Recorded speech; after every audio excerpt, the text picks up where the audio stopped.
dissociation. La dissociation de l'eau. La dissociation de l'eau. Et pour expliquer la dissociation de l'eau, on a besoin de savoir, après décomposition de l'eau, quels sont les éléments que nous allons obtenir. En d'autres termes, quels sont les éléments qui composent l'eau. Alors, nous avons ici un élément qu'on appelle la conductibilité. Ici la conductibilité électrique de l'eau. On nous dit ici, on a besoin d'expliquer la dissociation de l'eau. Mais pour expliquer la dissociation de l'eau, on a encore besoin de savoir la conductibilité de l'eau.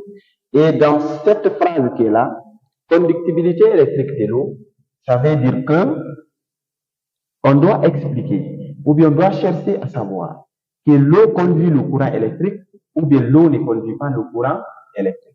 Si l'eau conduit le courant électrique, on va voir. Et si l'eau ne conduit pas le courant électrique, également, nous allons aussi voir le résultat. Mais déjà, lorsqu'on vous demande, est-ce que l'eau conduit le courant électrique ou non? Donc, généralement, la réponse, elle va être oui. Parce que dans nos concessions, dans nos différentes fréquentations avec le courant, voilà, nous nous méfions toujours du contact entre l'eau et le courant parce que, tout simplement, ça représente un danger. Donc, ça veut dire que l'eau est un conducteur électrique. Mais, on va pas s'en servir de cela pour dire que, bon, l'eau conduit le courant électrique parce que ça se passe comme ça dans nos maisons. Et il y a une explication maintenant scientifique à cela. Et c'est ce qu'on va donner ici. Et pour expliquer cela, nous avons 3 étapes. Ces 3 étapes, nous avons l'expérience, autrement la mise en évidence. Et deuxièmement, nous avons l'observation. Et en dernier point, nous avons l'interprétation. Et on va faire l'expérience. On va faire la mise en évidence. Et après cela, nous allons faire l'observation de ce qui va se passer. Et en dernier point, nous allons interpréter. Et tout ce que nous allons voir au niveau de l'observation, si l'eau conduit le courant, on dit que oui, l'eau conduit le courant. Si l'eau ne conduit pas le courant, on dit l'eau ne conduit pas le courant. Et vers la fin, nous allons expliquer maintenant pourquoi l'eau conduit le courant, si c'est le cas, ou bien pourquoi l'eau ne conduit pas le courant, si c'est le cas. Et donc, nous avons ici la mise en évidence. On va constituer un circuit électrique. Et un circuit électrique, pour constituer un circuit électrique, on a besoin d'un générateur qui va nous fournir le courant. On a besoin de conducteurs, voilà. On a aussi besoin d'interrupteurs.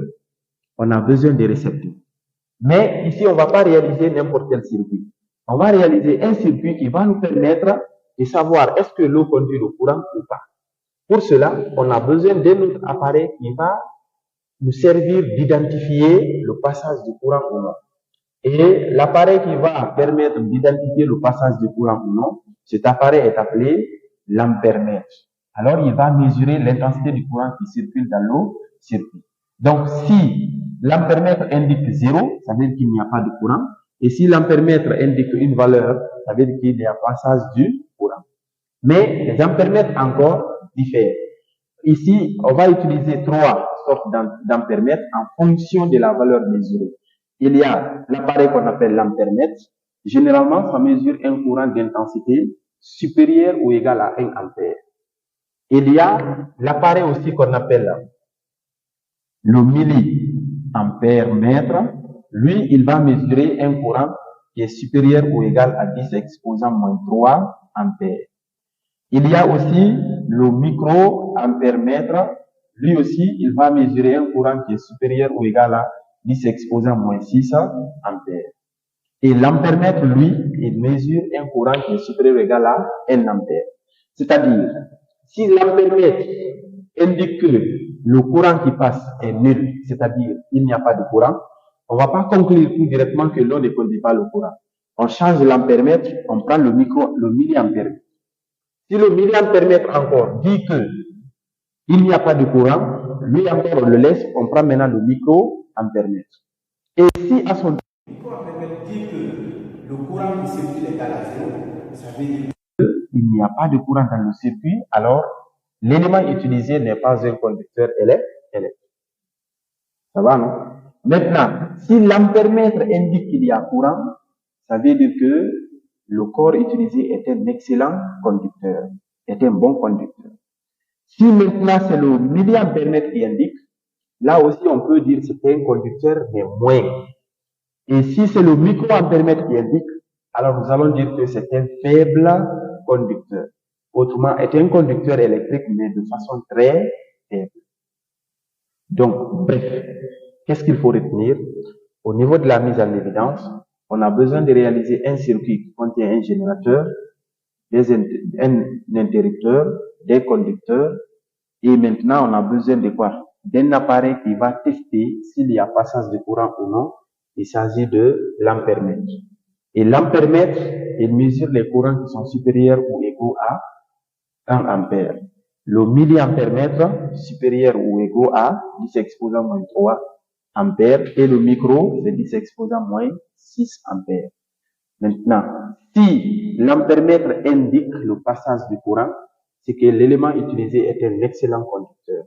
Si le milliampère-mètre indique le passage du courant, c'est que l'élément utilisé est un conducteur moyen.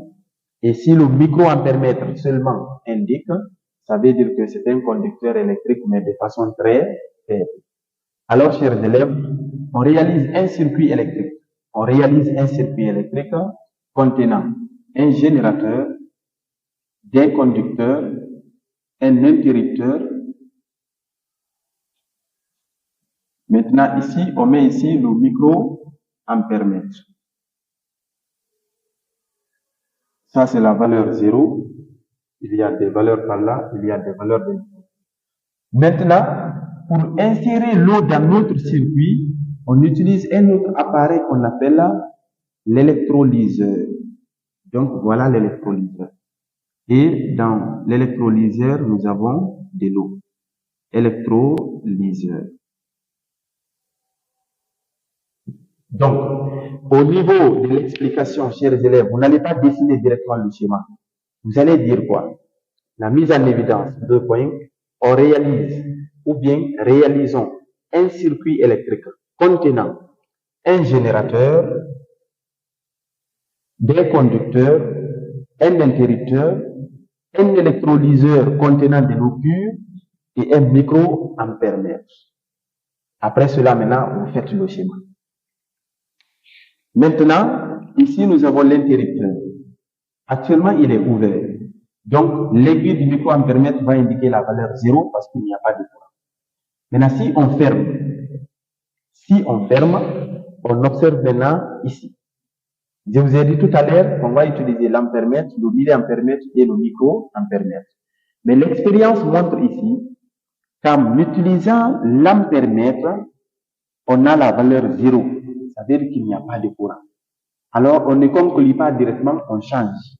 On prend le milliampère-mètre. Lui encore, il indique la valeur 0. Lui aussi, on ne conclut pas directement, on ferme. Qu'est-ce qu'on va faire? On le change, on utilise alors le microampère-mètre. Au niveau du microampère-mètre, on va se rendre compte que l'aiguille dévie vers la droite ou bien vers la gauche, selon le sens du déplacement du courant. Alors, si seulement le microampère-mètre nous indique le passage du courant, c'est-à-dire que l'eau est un conducteur électrique, mais de façon très faible. Alors, maintenant, nous allons passer à l'observation. Voilà, maintenant, nous allons passer à l'observation. Donc, au niveau de l'observation, qu'est-ce qu'on va dire? Lorsqu'on ferme l'interrupteur, on constate que seul un microampère-mètre inséré dans le circuit est capable de montrer qu'il y a un passage de courant électrique.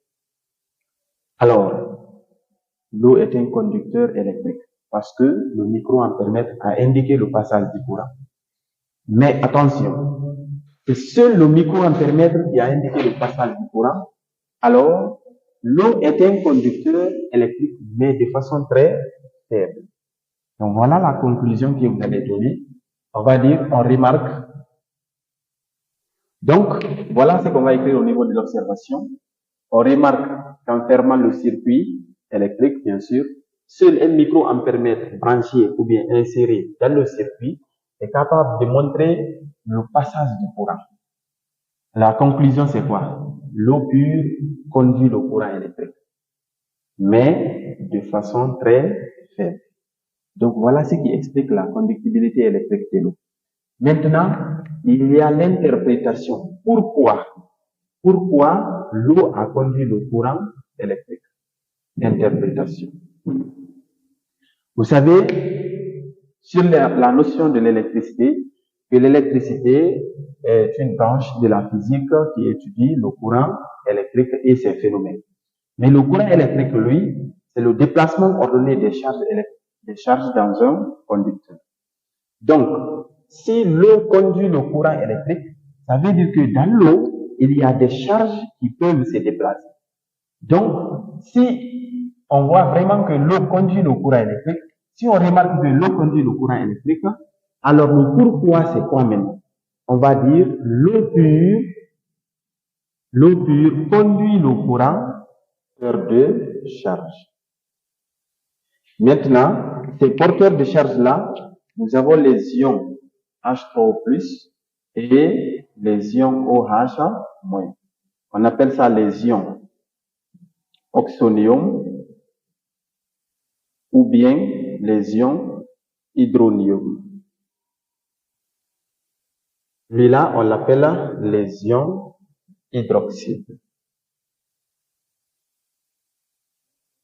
Donc, dans l'eau pure, il y a la présence de deux charges électriques. C'est pourquoi l'eau est un conducteur de courant électrique. Mais, comme l'eau conduit le courant de façon très faible, alors les charges là aussi existent en faible quantité.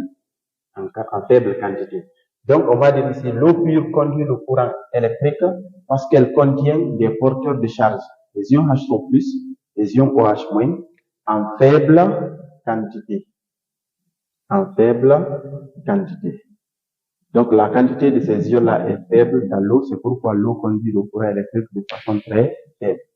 Donc, voilà ce qui va expliquer la conductibilité électrique de l'eau. Et c'est une question très classique. On aime très souvent poser ça dans les compositions des évaluations comme théorie, d'expliquer la dissociation de l'eau. Et on ne peut pas expliquer la dissociation de l'eau, normalement, sans nous parler de la conductibilité électrique. Donc, la conductibilité électrique, voilà, c'est en 3 étapes.